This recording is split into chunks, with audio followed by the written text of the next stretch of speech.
I work for Pasaules Dabas Fonds, and we are the associate partner of WWF, so Worldwide Fund for Nature here in Latvia. We are an environmental NGO, and our main focus is forests and water, so both freshwater and sea, climate, education, and also food. So these are the main things that we've been working on.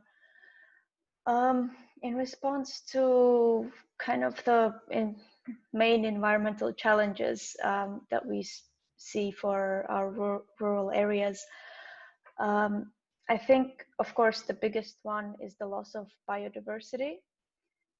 That is something that is a very, very pressing issue over here.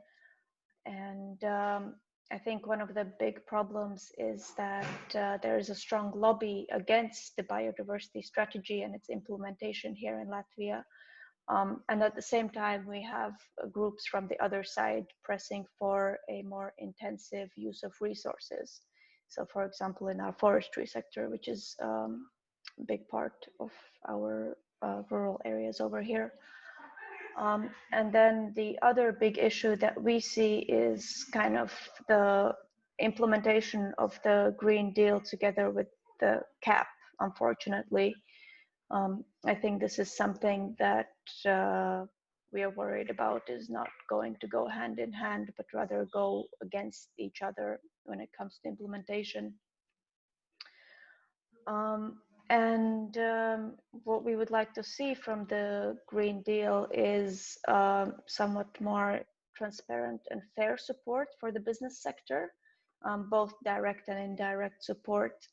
I think it's important to kind of help the rural businesses, but only being strong in kind of how we separate these businesses. They should, of course, be sustainable and forward-thinking businesses that are supported from this.